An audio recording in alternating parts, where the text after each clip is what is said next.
Welcome to the Anxiety Attic, where I make self-help videos for anxiety disorders. Living with anxiety is tough, but can also be tough for loved ones who may feel helpless. They may want to help but just don't know how to. This can lead to frustration and tension in relationships. So whether you have a partner, parent or sibling with an anxiety disorder, I'm going to show you 10 ways you can help a loved one who has an anxiety disorder. If you have an anxiety disorder, share this video with your loved ones. The first thing is that you need to understand what an anxiety disorder feels like. If you've never suffered from anxiety, it's hard to understand why they behave the way they do. So I'm going to try to explain it in a way that everyone can understand.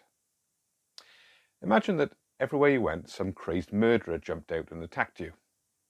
Well, that's how someone with panic disorder feels.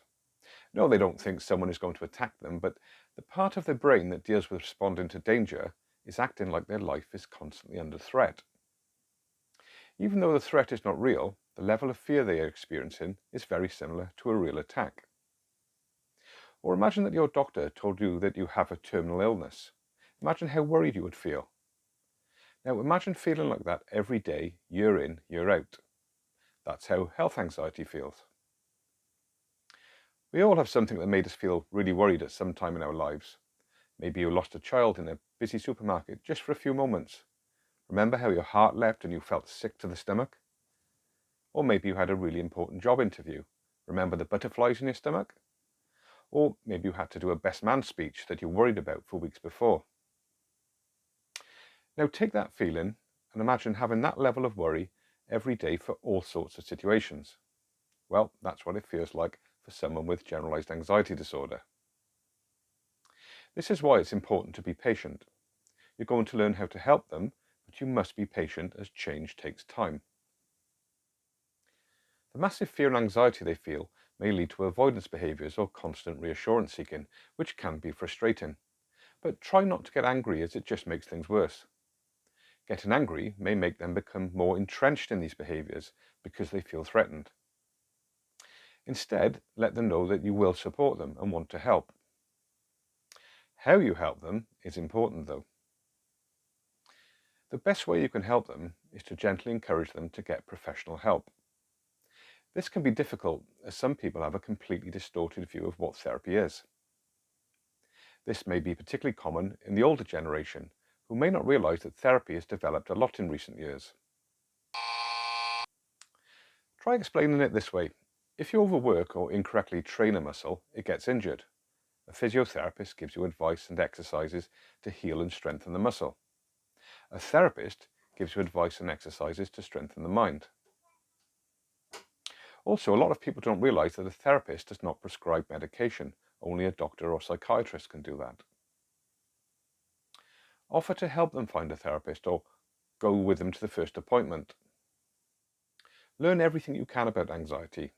Use knowledgeable and reputable sources, books written by therapists or psychologists, or YouTube channels from people who work or have worked in the therapy field. On my channel, you'll find many easy to understand animated videos explaining a range of anxiety disorders. Support them, but don't reinforce anxiety behaviours. As you learn about anxiety, you'll come to understand that the avoidance and reassurance seeking behaviours are what fuels the anxiety.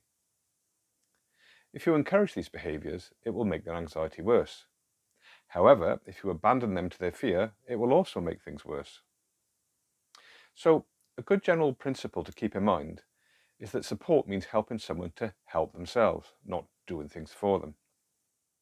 When they're showing signs of anxiety, help them see perspective. If they're worrying about something, ask them questions like, what's the worst that could happen? What's the best that could happen? What's most realistic or likely?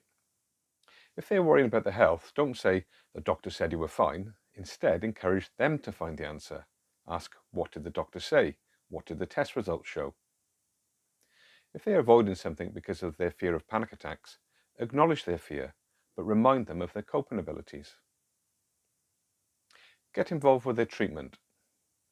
Ask them if their therapist has given them any tasks and if you can help. Maybe they have a desensitization task you can join them on, or just ask them how are they getting on with this week's homework. Try to spot when they're drifting into anxiety. Now this needs to be handled very carefully. Pointing out when they're exhibiting anxiety behaviours might make them feel like you are judging them. If you are going to point out behaviours that you know make their anxiety worse, there are two prerequisites. Firstly, they need to have insight into their anxiety. If they do, they will know which behaviours drive their anxiety. Secondly, you need to have a prior agreement with them so they understand that you are just trying to help them avoid descending into a very anxious state. Even if you have prior permission, they may still get angry, so don't labour the point. Just mention it once is enough to bring it to their conscious mind. These behaviours, which are called safety behaviours in psychology, are very hard to resist, so often they're actually angry with themselves. Having a loved one with an anxiety disorder can be very stressful, so it's important to look after your own mental health. Try not to take on all the burden yourself. See if other members of the family can help, but teach them how to help correctly so that they don't make things worse. If you start noticing signs of anxiety or depression in yourself, get some professional help. The sooner you treat mental health issues, the better the outcome usually is in the long term. So I hope you have found this video useful. If you have a loved one who suffers panic attacks, you might find my panic attack series useful. If you have a loved one who suffers generalised anxiety, then you might find my GAD playlist useful.